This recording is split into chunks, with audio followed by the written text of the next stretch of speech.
Hello guys! Welcome back sa ating channel. For today's video po, gagawa tayo ng sapin-sapin using glutinous rice flour. Tara, umpisa na natin.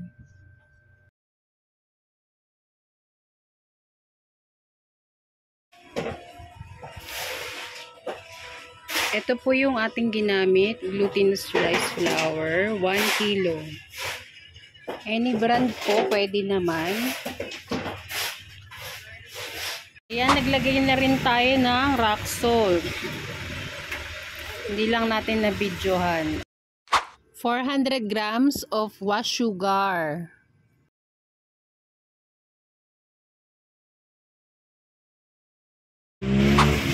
Lalagay tayo ng 1 can ng condensed milk. Kahit anong brand, pwede naman po. Ito po ay 390 grams. 1 can ng evaporated milk.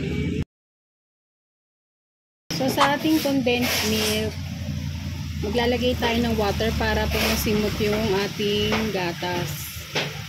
Bali, 4 po na water. Tapos yung ginamit nating sukatan, yung ating condensed milk na can.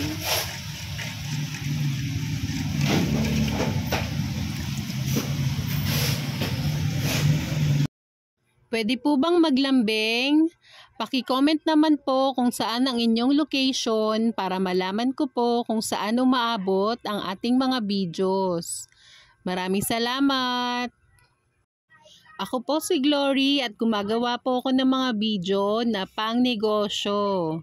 Please like and subscribe to our YouTube channel. Thank you and God bless!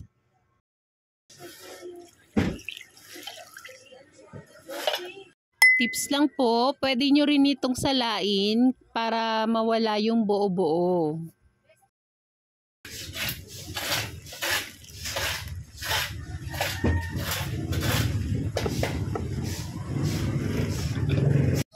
Pwede na po itong ating sapin-sapin mixture.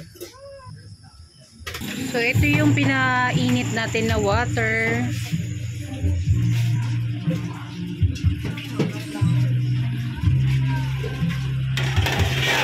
Ito ay 12 by 12 by 3. Ginris lang natin to ng cooking oil, ay ng coconut oil. So yan, lagay lang natin. Tapos, lalagay na natin. Ito po ang ating first layer. Ito yung ating 100 grams na langka. Ebe, show it.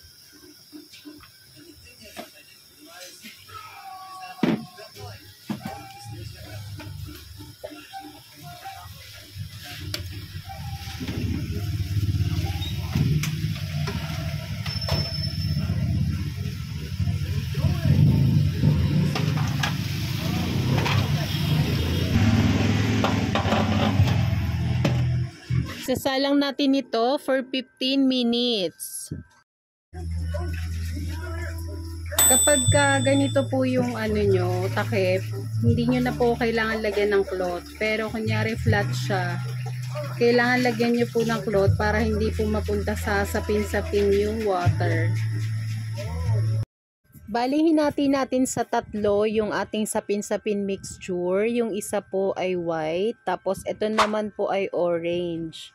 Tapos naglagay lang tayo ng 1 tablespoon ng orange na food color. Imimix lang natin ito. Pwede po bang maglambing? Paki-like naman po ng aming page. Maraming salamat! After 15 minutes po, eto na po yung ating first layer na sapin-sapin. Isinalang ko po ito sa medium heat. Ilalagay na natin yung second layer natin.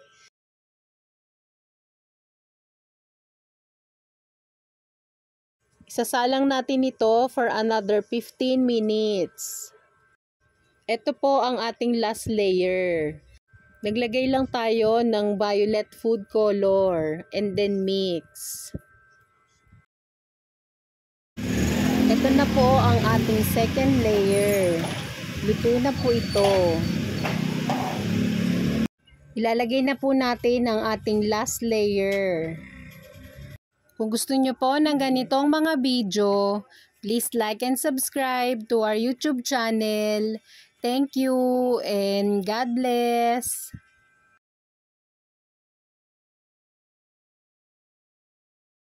Isasalang natin ito for 20 minutes. At after 50 minutes, luto na ang ating sapin-sapin.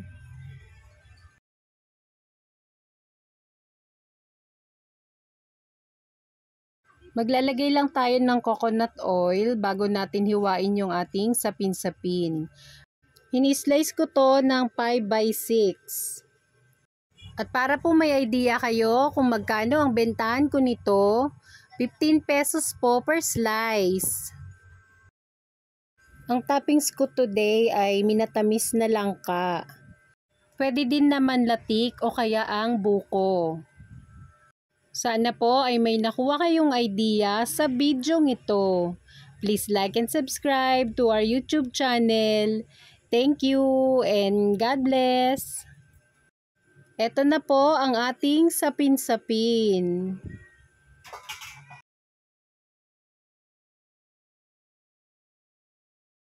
Ito po yung mga sample natin na pa-order.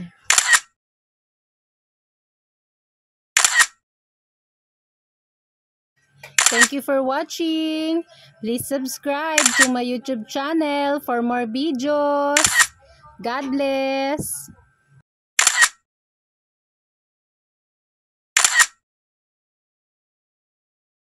Nagawa nyo na ba to sa glutinous rice? Gawa tayo ng masarap na merienda na pang negosyo. Tara, umpisa na natin.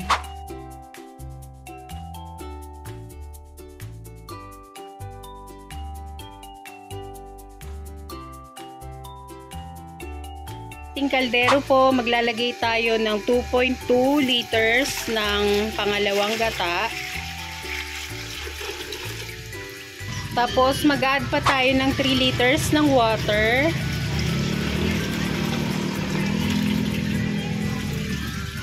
Hayaan muna natin itong kumulo. Tatakpan po natin para mabilis pong kumulo. Gagamit po tayo ng 2 kilos ng glutinous rice flour. Kung gusto nyo po ng ganitong mga video, please like and subscribe to our YouTube channel.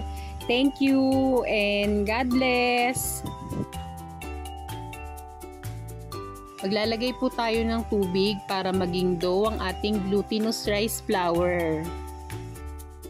Ako po si Glory at gumagawa po ako ng mga video na pang negosyo. Pa-like naman po ng aming page. Maraming salamat!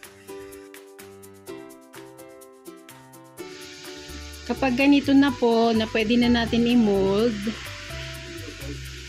pwede na to.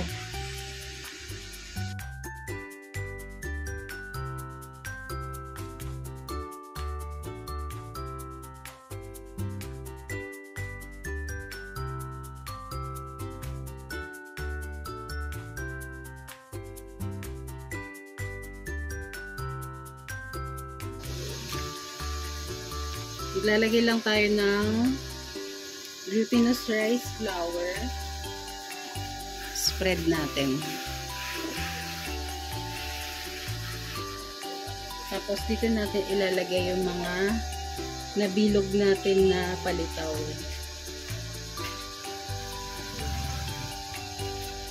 Para hindi dumikit.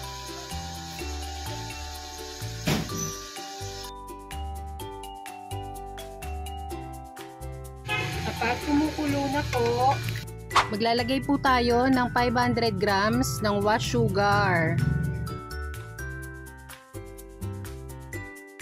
1 tablespoon ng rock salt, pambalance ng tamis. Tapos, ito po yung ating glutinous rice na binilog. Ilalagay na po natin ito.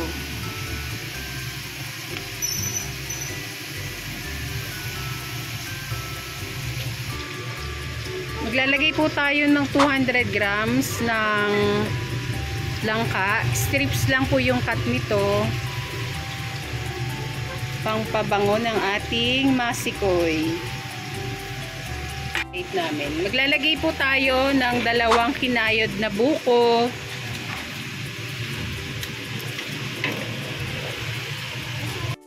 At hahaluin po natin.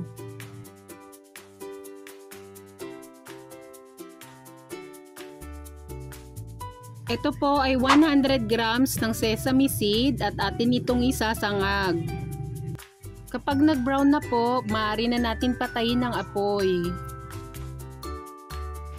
Atin po itong pipit-pitin at pwede rin po kayong gumamit ng food processor. Ilalagay na natin sa niluluto nating masikoy.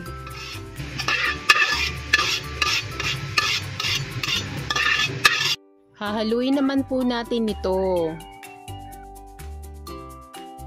200 grams ng condensed milk.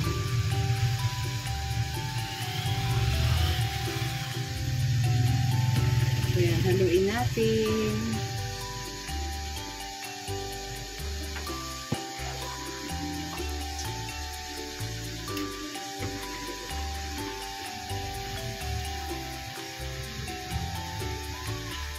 Ilalagay na natin ang ating kakanggata.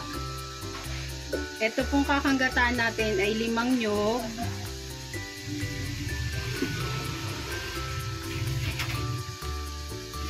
Yan. 4 to 5 cups po ito.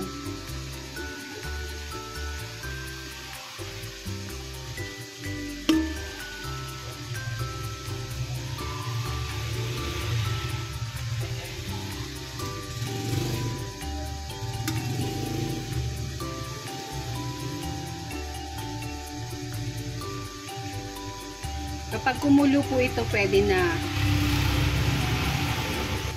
Pwede po bang maglambing?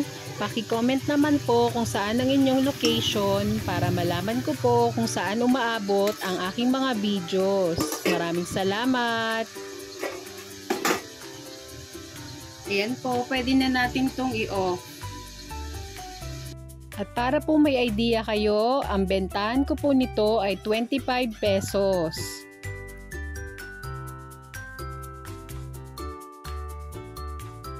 Thanks for watching and don't forget to subscribe. God bless!